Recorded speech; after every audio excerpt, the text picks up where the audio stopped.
इसी समय की बात है, एक राजा ने अपने दरबार में पंडित जी को पूजा पाठ के लिए बुलाया। पूजा के बाद राजा ने पंडित जी से 3 जटिल सवाल पूछे। 1, भगवान कैसे दिखते हैं? 2, भगवान कहां तक देख सकते हैं? 3, भगवान क्या करते हैं? पंडित जी थोड़े सोच में पड़ गए और बोले, महाराज, इन सवालों के उत्तर देने के लिए मुझे थोड़ा समय चाहिए। राजा ने उन्हें 1 महीने का समय दिया। पंडित जी घर लौट आए, लेकिन कई दिनों तक उत्तर नहीं सूझा। उनकी परेशानी देखकर उनका बेटा बोला, पिताजी, आप क्यों चिंतित हैं?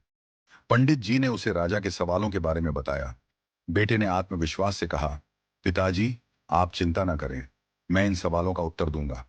अगले दिन दोनों राजा के दरबार में पहुंचे। राजा ने पंडित जी से पूछा, पंडित जी, आपने मेरे सवालों के जवाब खोज लिए? पंडित जी ने कहा, महाराज, मेरे बेटे ने इन सवालों के उत्तर देने का जिम्मा लिया है। राजा ने पूछा, तो बताओ, पहला सवाल, भगवान कैसे दिखते हैं? पंडित जी के बेटे ने मुस्कुराते हुए कहा, महाराज, कृपया एक कटोरी दूध मंगवाइए। दूध लाया गया। लड़के ने उसमें अपनी उंगली डालकर घुमाना शुरू कर दिया। राजा ने चौंक कर पूछा, यह क्या कर रहे हो? लड़के ने शांत स्वर में कहा, महाराज, क्या आपको इस दूध में मक्खन दिख रहा है?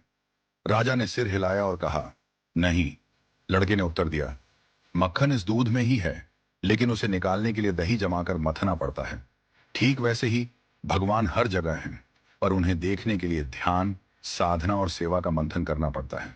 राजा ने मुस्कुराते हुए कहा, अच्छा उत्तर दिया। अब बताओ, भगवान कहां तक देख सकते हैं? पंडित जी के बेटे ने कहा, महाराज, कृपया एक दिया मंगवाइए और उसे जलाइए।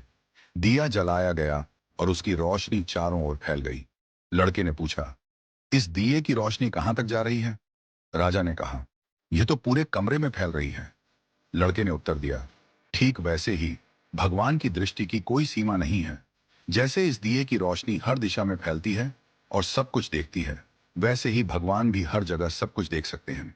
राजा ने संतुष्ट होकर कहा, बहुत अच्छा उत्तर दिया। अब बताओ, भगवान क्या करते हैं? पंडित जी के बेटे ने मुस्कुराते हुए कहा, महाराज, कृपया कुछ देर के लिए अपना सिंहासन मुझे दे दीजिए और आप नीचे बैठ जाइए।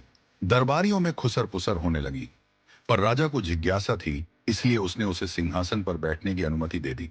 लड़का सिंहासन पर बैठकर बोला, महाराज, अब देखिए, अभी तक आप राजा थे और मैं आपकी प्रजा था, लेकिन अब मैं राजा हूं और आप मेरी प्रजा हैं। यही भगवान की लीला है।